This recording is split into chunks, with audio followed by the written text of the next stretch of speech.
મહારાષ્ટ્રના મુંબઈ ઉલ્લાસનગરના વિઠ્ઠલવાડી પોલીસ સ્ટેશનના ફરિયાદી શ્રીની સંબંધી નાબાલિગ દીકરી સાથે પ્રેમ સંબંધ રાખી તેણીને Surat Sachin GIDC police station વિસ્તારમાં શિવનગર ખાતે લઈ આવનાર આરોપીને તથા ભોગ બનનારને પકડી પાડતી Sachin GIDC police. Maharashtra Mumbai Ulhasnagar Vitthalwadi police station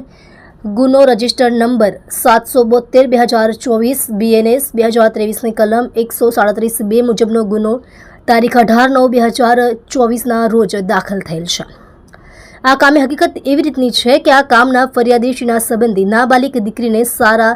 નરસાનું ભાન ન હોય તેણે કોઈ અજાણ્યો ઈસમ ફરિયાદીશ્રીના ગેરકાયદેસર વાલીપણામાંથી લગ્ન કરવાની લાલચ આપી લલચાવી ફોસલાવી અપહરણ કરી લઈ ગયેલ હોય, જે સંબંધી ઉપરોક્ત નંબરથી ગુનો રજીસ્ટર કરવામાં આવેલ. ઉપરોક્ત ગુનાના કામે ભોગ બનનાર તથા આરોપીને શોધી કાઢવા પોલીસ કમિશનર શ્રી તથા સંયુક્ત પોલીસ કમિશનર શ્રી સેક્ટર 2 તથા નાયબ પોલીસ કમિશનર શ્રી ઝોન 6 તથા મદદનીશ police commissioner Shri I division નાઓની સૂચના અને માર્ગદર્શન મુજબ police inspector Shri JR Chaudhary તથા second police inspector Shri BB Parmar નાઓના સીધા માર્ગદર્શન હેઠળ તથા ASI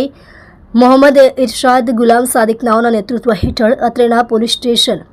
હેડ કોન્સ્ટેબલ રઘુભાઈ ભોળાભાઈ તથા હેડ કોન્સ્ટેબલ મહેન્દ્રસિંહ જશવંતસિંહ તેમજ પોલીસ કોન્સ્ટેબલ મિહિરકુમાર મનુભાઈ નાઓને મળેલ સંયુક્ત બાતમી હકીકતની આધારે ભોગ બનનાર બાળકી તથા આરોપી સૂરજ નાનુરામ સોત્રા ઉંમર વર્ષ 19 રહેવાસી ગામ આલીસર સરકારી સ્કૂલ પાસે તાલુકો ચોમુથાના અસ્તેડા જિલ્લો જયપુર રાજસ્થાન તેને પકડી સચિન જોઆઈડીસી શિવનગર પાસેથી પકડી પાડી પ્રશંસનીય કામગીરી કરેલ છે.